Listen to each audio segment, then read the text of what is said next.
Ինչպես է ընթանում քարոզարշավը առհասարակ։ Ես ստեղ մի հատ ուրիշ թեմա եմ ուզում։ Չէ, այդ քարոզարշավի շրջանակներում մի բան կա, որի մասին ես ուզում եի ասեի,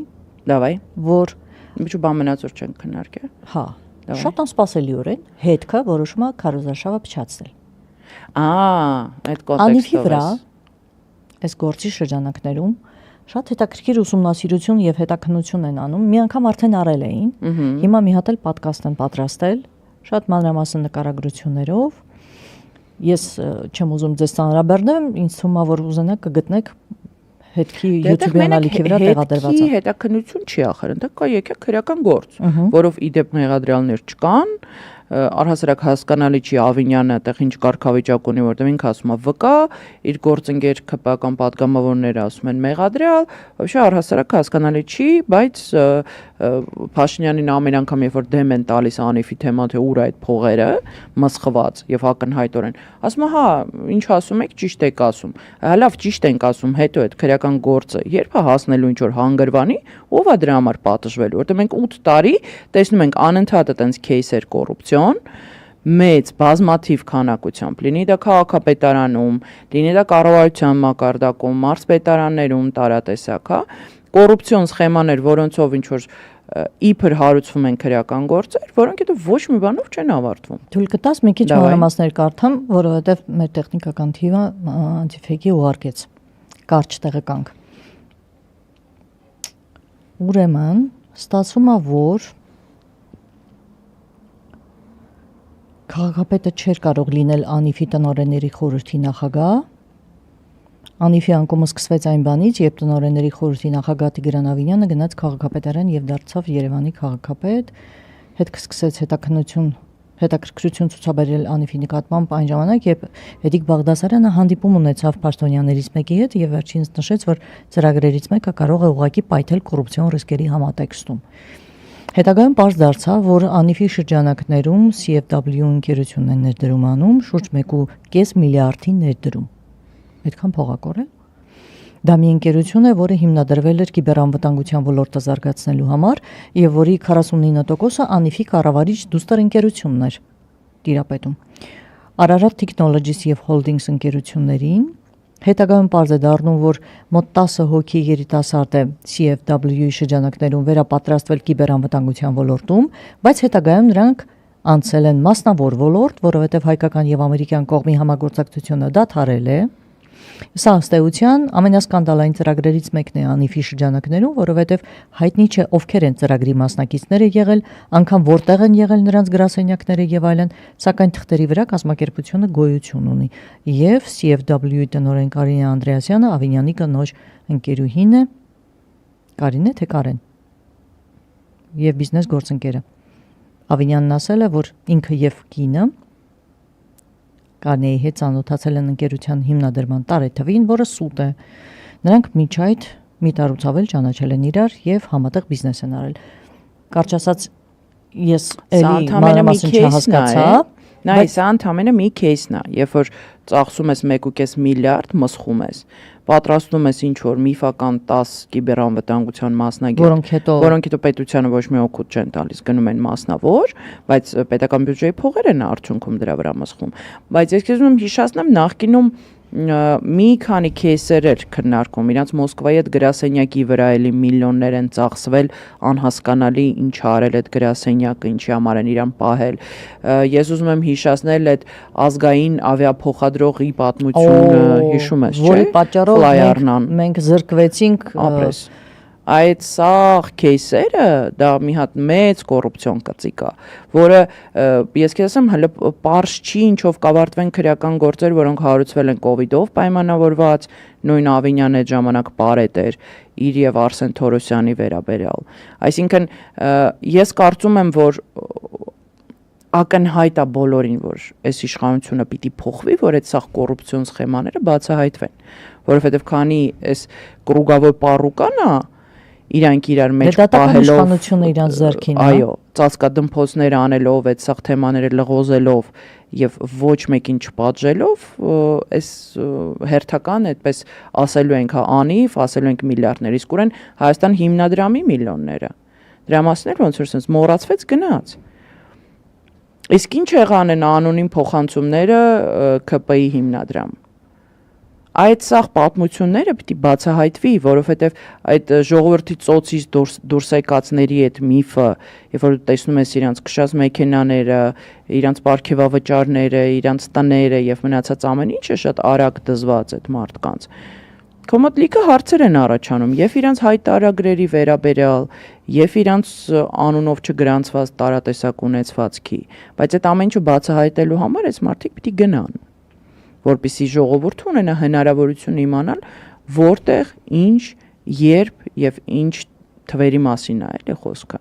որտեղ սենց հա սա անիվ, հա իրանք ասելու են դե հա անիվ, դե հա քրեական գործ է հարուցված, սպասեք տեսնենք ինչով է ավարտում, եւ 8 տարի շարունակ մենք տեսնում ենք դա ոչ մի բանով արդյունքում չի ավարտում, իսկ այտենց պատմություններ տես հիմա սենց սլոտու մի 5 кейս հիշեցի, իսկ պատկերացնում ես քանի հատ այտենց кейս կա, այո, որոնք A բացահայտված չեն, B որոնք սենց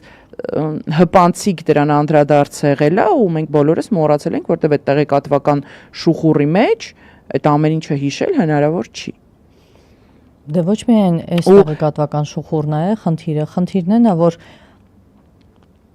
արդյոք կա մի մարմին, որը այդ ամեն ինչը գոնե արձանագրում է, թեկուզ ապագայի համար։ Որովհետև այտենց արխիվ կամ քայլող հիշողություն մարդիկ, ես չգիտեմ։ Չունեմ հարցիդ պատասխանը, հուսով եմ, որ կա։ Բայց ես ինձնից խորհուրդ ընդդիմությանը մարդկանց հիշողության մեջ թարմացնել 8 տարվա ընթացքում այդ բոլոր կոռուպցիոն սխեմաները եւ քեյսերը, որոնք ջրերես են դուրս եկել։ Եվ բացատրել մարդկանց, որ այս ամեն ինչը բացահայտելու եւ այդ մարդկանց պատժելու համար պետք է զրկել իրանց իշխանության բոլոր լծակներից, որովհետև քանի այդ ամեն ինչը իրանց ձեռքում է, իրանք ոչ միայն մնալու են անպատիժ, այլ շարունակելու են ավելի մեծ թափով։ Վերջապես պետք է հասկանանք պետական պարտքի համարյա 15 միլիարդ դառնալը։ Ուր է այդ փողը։ Ինչի վրա է ծախսվել այդ փողը։ Առաջ ասում էին ասֆալտի, բայց այդ ասֆալտը այսօր փռեցիր 4 ամիս հետո արդեն չկա։ Այդ ինչ ասfalt, այդ ոսկուց ասֆալտ են փռում, որը այտենց 4 ամիս հետո հոդս է ցնդում, չգիտեմ, ուտում են այդ ասֆալտը, ինչ են անում։ Լավ հասկացանք, առանց բիտում են գցում։ Այդ այդտեղ էլ է, կստати, շատ լուրջ կոռուպցիոն սխեմաներ ու ամենատես ոնց հասկանում եմ, չալաղաճ կտորները այդ ասֆալտի մեջ է։ Այդ միֆն էլ, հա, մենք ասֆալտ ենք անում, այդ էլ քանդվեց։ Լավ, բայց ըստեղ այս ֆոնի վրա, երբ որ Ավինյանը գնում է բյուջեի հաշվին վարձում է իրան SMM-շիկներ, տալիս է իրանց 10 միլիոն, 10 միլիոն, կոնտրակտական 10 միլիոն, որ իր համար ռիլեր նկարեն, TikTok-ի, Facebook-ի, Instagram-ի համար ռիչեր բարձրացնեն, այո, կարծեմ ժողովուրդը ներկրել։ Հարցնեմ իր անձնական միջոցներից, թե բյուջեից։ Ըստ թերթի բյուջեից։ Դժվար թե ինքը իր ջեբից այդքան փող տար։ Вот, ու մարդիկ իստումը բան TikTok-ում ինքը որոշել է Մանուկյան Մեզրոպե հետ մրցի, որտեղ ամենահայտնի ավականին TikTok-ում всё-таки Մեզրոպն է իր ռիչերով։ Հասկացել է, որ իրան Մեզրոպի հետևից, այո։ Մի խոսքով, ես այդ կոնտեքստը ես որ կարդացի, հիշեցի, որ Փաշինյան Նիկոլն էլ էր վարձել այտենց թիմ, որը այնտեղ բամը 6 միլիոնի մասին էր խոսքը։ Վարձել էին էլի SMM-շիկների, այո, ռիլեր նկարող թիմեր, տարատեսակ, ես հիշում եմ ԿՊ-ական ավականու հետ կոնտրակտ էր կնքել էլի քաղաքապետարանը, ոչ թե քաղաքապետարանը, այլ ՀՄԿ-ը, ԿՊ-ի ավականու հետ կնքել էր կոնտրակտ 80 միլիոնով, որ մատակարարի ծապ տվող մարդկանց։ Շատ խնդալու է։ Ուրեմն ծապ տվող մարդիկ, որոնք եթերում, տենց որ նստած են զալում ու ծապ են տալիս, այդ վճարում են այդ մարդկանց դրա համար 80 միլիոնանոց կոնտրակտ է դեղը։ Չգիտեմ ինչքանն է հասնում արդյունքում այդ մարդկանց, բայց եթե դուք այդ production-ի ոնց որ ծապ տվող մարդկանցից եք, իմացեք, եթե դուք չեք ստացել մեծ գումարներ, իրեն գնացել են որտեղից պիտի ուզեք։ Իրեն գնացել են ԿՊ-ական ավականու 80 միլիոն դրամ ծապ տվող մարդկանց ՀՄԿ-ում։ Այսինքն սա կոռուպցիա չի, հարց։ Բա ինչ է եթե սա կոռուպցիա չի։ Ու պատկերացնում ես ինչքան է sense кейսեր կան, որոնք փոքր գումարներ չեն։ Դե լսի, ես հենց վերջերս, երբ էր 10 օր առաջ էր, 2 շաբաթ առաջ էր, երբ որ Վիոլետ ջրի հետ կռիվ մաղալ էր ջուրը կտրելու, մեկ էլ պարզեց, որ չէ ջուր կա։ Ես հիշում եմ մարդիկ կատակ էին ասում, այդ նախընտրական ջրի բակ են պահում կառավարության շենքում, որտեղից է ջուրը հայտնվեց, եթե մինչև հիմա չկար։ Կամ որ ասում է թոշակ չկա, փող չկա։ 1000 դրամով չեն կարող ավելացնենք։ Այդ որտեղից առաջացավ այդ փողը։ Թոշակների թեման էլ ես կարծում եմ, որ քանի որ հասկանում եմ, որ մեծ սերունդը այդքան մեծ մեդիագրագետ չի հասկանում, որ դա բյուջեի մեջ նախապես ֆիքսված չի եղել այդ բարձրացումը եւ դրանով էր պայմանավորված, որ ինքը ազգային ժողովում կանգնած գորգռում էր ուր պետք է ծախսեն այդ 10000 դրամը, երբ որ ինքը հասկացա, որ շատ կտրուկ բացասական ռեակցիա է դա առաջացնում, ինքը կորցնում է իր էլեկտորատի մենցկալի հատված։ Այո, դեռ այն ժամանակ ասացի, ասիկա տեսնենք ժողովուրդ ընտրություններից առաջ ինքը դա անելու է, բարձրացնելու է թոշակը, բայց բյուջեում նախատեսված չէ այդ գումարը։ Այսինքն ինչից պիտի կտրեն, որ այն գումարները, որոնց մասին մենք նոր խոսում էինք, հավաքագրվում եւ պահվում են ինչ որտեղ X պահին։ Ես կարծում եմ, որ դա էլի կամ լինելու է հերթական վարկի, հերթական պարտք վերցնելու հաշվին, կամ լինելու է ժամանակավոր սիտուատիվ եւ ընտրություններից հետո վերջանա։ Ինչպես օրինակ ես ապահովագրություն առողջապահական, որ ավարտվելու է, որովհետեւ չի դիմանա ավելի քան հունիս։ Այո։ Այսինքն բոլորը միջին տարիք կամ երիտասարդները հասկանում են այդ իրավիճակը, որտեղ եթե դա բյուջեով նախատեսված չի այդ բարձրացումը, ուրեմն ինչ որ տեղի կամ ինչ որ բանից պետքա կտրեն, էլի մեր գրպանի մեջ մտնեն, էլի մեր հաշվին դա անեն, էլի քաղաքացիների հաշվին, հա, չգիտեմ, տուգանքներ ավելացնեն, որ կարողանան լցնեն բյուջեն,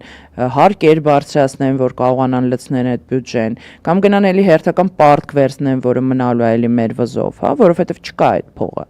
բայց խոստումը տրվել է եւ բարձրացումը իրականացնելու է, դա մեծ խումբ է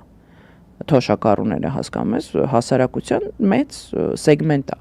եւ եթե իրանց խոստացել են կամ դա անելու են մի քանի ամսով միջև փողը վերջանա, հետո ասեն կներեք, մենք էլի հասկացանք, որ դուք չգիտեք որտեղ եք ծախսում դրա համար, հետ ենք վերցնում ձեզնից ձեր 10000 դրամերը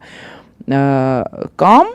ես չգիտեմ, իրանք շարունակաբար այդ մարդկանց վճարելու են 10000-ներ, բայց ուրիշ ինչ որ տեղից, ուրիշ ինչ որ բանով 3 անգամ ավել այդ մարդկանցից քերեն ու տանեն։